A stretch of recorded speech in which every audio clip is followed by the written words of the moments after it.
So the reason we do scenarios is because it stops us from getting stuck and assuming that the world we are in today is the one that is always going to be.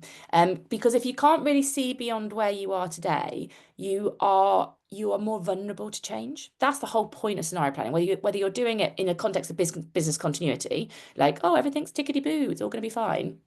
Actually it's useful to think, well, what could go wrong? And it's not being negative. I think it is just about thinking about just possible futures and how you would respond to them so that you can become more resilient. That's generally scenario planning. And so often when I was doing innovation jobs, it was like, well, what if this technology came into existence? Or what if people, suddenly stopped using this? Like, what would we do then? And I think it's a very healthy practice for people in roles generally, but in careers, it really helps with resilience. Now, if anybody, just after today, in case anyone wants to dive deeper, because I feel like we're a curious bunch. If anyone wants to dive deeper, here is some stuff that you can dig into on the world of on scenario planning. Because I kind of think, like I've got this thing in my head at the moment with like follow the footnotes. When you read a book and they have like the little, they do the footnote, like their little number one or the number two, and you're like, and you never look at that stuff. I have been more following the footnotes. So I'd read the book and then I'd go to like the back and I'd be like, oh, do you know what? I'm just going to look at that article. I'm just going to look at that. And I found it quite useful. Anyway, so here are some footnotes. If you really want to go into the world of scenario planning, I've did the top one's like where it came from. Um, so actually, Shell, one of the first companies to do this in the 1970s from a commercial perspective, but it was around before then. And then I remember pre-pandemic, the link that I've sent to you there at the bottom, the RSA had done this like future of work scenarios, and they'd done like this technology future and all this kind of stuff. And I think that's quite a good example of how it can be applied in a work sense and stuff. So anyway, like follow the footnotes if you want to, but they're there for you. What we are going to go into is squiggly career scenario planning. So I want to get really specific on how you could take scenarios and apply them to your career so that you can be more resilient to change. That's the point. You can kind of think through what could happen and then how would I respond to it so that I'm less, if that actually does happen in the future, I've kind of thought about through, maybe I've done something in advance of that happening. That's our plan, everybody. So let me get my screen up and we'll do this together. And then I think I'll just cut and paste the prompt. I think I'll probably like plan to have a chat with you for maybe like 10-15 minutes. And then I would absolutely love for you to do the AI prompt at the end of today because I think you might find it helpful.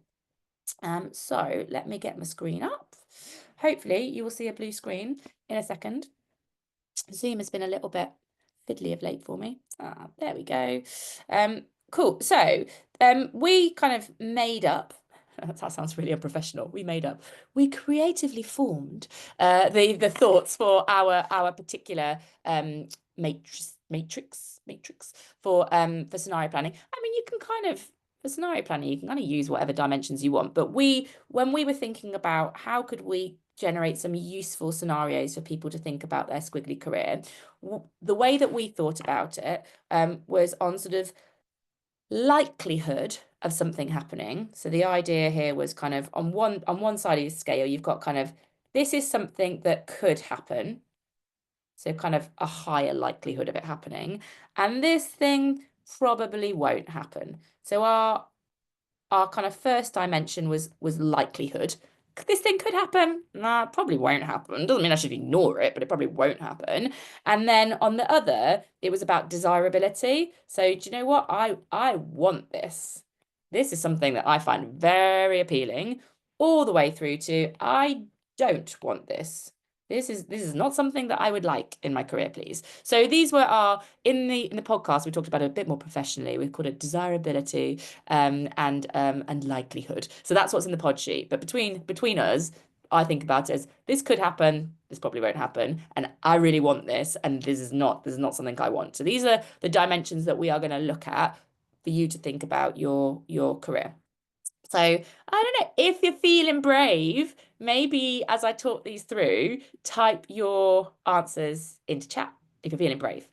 You could always send them to me privately and I might say them, but I won't mention you. But like I'm curious as to what yours might be for your career. So let's start with the easy one. So the easy one is up here. So if I do a like little yellow box here, this is the easy one. So this could happen, and you know what? I want this. So I would set a time frame of like 12 months. I mean, it's actually up to you when you play with this what the time frame is, but just for now, because I think it might help you think a bit more easily about what we're doing, I would set the time frame for this particular scenario the next 12 months, sorry.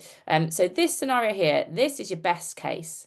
So this could happen. It's not like totally unlikely it's going to happen. This could happen, and I would really like this. So for example, this time next year our new book will be out. Woo, woo, woo. Very exciting. You're going to get bored as I was talking about it. So our new book will be out this time next year, and you know what, like Sunday Times bestseller, New York Times bestseller in the same week. It could happen. Not going to be easy, but it could happen. And that would be my absolute best case scenario. Oh, I'd be very excited about that. So I'm just going to name it.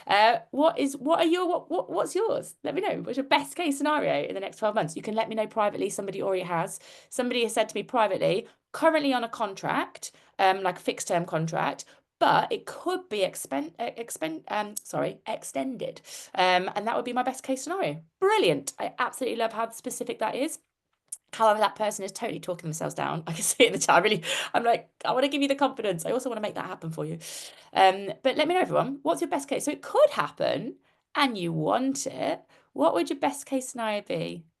Happily retired but busy. Oh, retired but busy. Dan, we're doing like a career continuous episode to coincide with National Careers Week. So that's what we're that's what we're calling, like, you know, like later in career, where you kind of think, well, I want to keep doing stuff. It just might not look like what I'm currently doing today. We've got an episode that's going out, I want to say, on the 7th of March as part of the Squiggly Career Stage series that we're launching to coincide with National Careers Week. So it might be helpful. What's Steve saying? New role could easily grow where it naturally has a larger team and a C at the front of the title. I was reading this week about Satya Nadella, who is the CEO of Microsoft, bit of a dream podcast guest for me. And he was saying that the C in his CEO is, he thinks of it as culture, like culture chief executive. Culture executive officer. I liked it. What's Sam saying? Currently in a new role that's team leader level, but with no team, would love to build and hire a new team with actually. Brilliant. Okay, I do think you need to sort of be able to articulate this for yourself. And ideally talk about it with other people. I think if you keep this in your head, it's a lot harder to make it happen. Someone else said privately to me, becoming a qualified coach and having a job that blends this and my interest in the future of work. A la Bruce Daisley. Oh, we love a bit. We love a bit of Bruce Daisley. If you don't know who Bruce Daisley is, he is the host of the Eat, Sleep, Work, Repeat podcast. Real, like, curious and challenging about culture at work. Bruce is always challenging, like for the best, but he always has a challenging approach. Okay, so that's the first scenario. That's kind of maybe the easiest one to go for. Next scenario is this one down here. So this is, I don't want this. This is like a bad thing. I do not want this. And to be honest, it probably isn't going to happen, but like I shouldn't ignore it. So this one is the worst case scenario.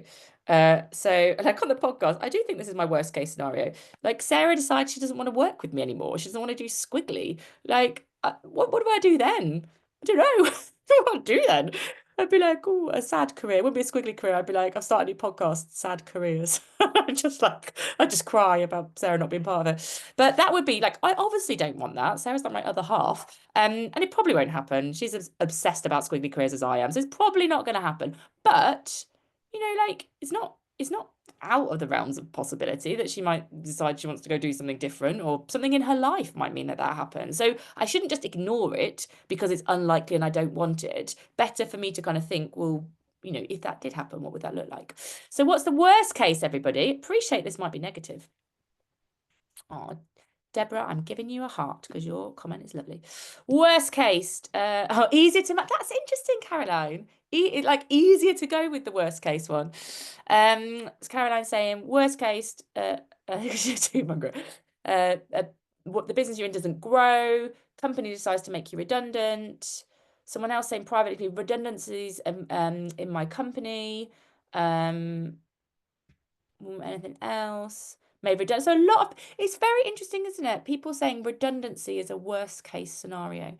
Again, in the series that we're doing on the 3rd of March for a week, one of the episodes is on squiggly career setbacks. So what do you do if that does happen? Because I mean, redundancies and restructures, we don't want them, but they're not, I mean, they're not out of the ordinary, are they? Like, actually, on that point, in case it is helpful, Sarah is hosting, just in case there's anyone you know, Sarah, on the 18th, I've got the link here for you. Sarah is hosting a live workshop next week for anybody that is going through redundancy or restructure at the moment. And so if it's you or anyone you know who maybe, you know, they're in the red box, that is a hard box, but you know, this is worst case scenario happening. If like, send that link to them. It's free. Sarah's running a workshop for an hour on Tuesday the 18th, 12 p.m. till 1 p.m. So if it's helpful, please share that. What else have we got? Deborah saying creativity and innovation not encouraged, you're transactional, not transformational in your role. What else have we got? Still looking for a permanent job. Job hunting is hard work. Yeah. Okay, so lots of people saying like, I'm basically stagnating, or you know, there's a restructure, there's like the change, some kind of thing there. Okay, so that's those two. Then we'll go here. These ones may be a bit more, maybe a bit more nuanced, I suppose. So you've got this one down here. So this one is kind of like the hopeful scenario.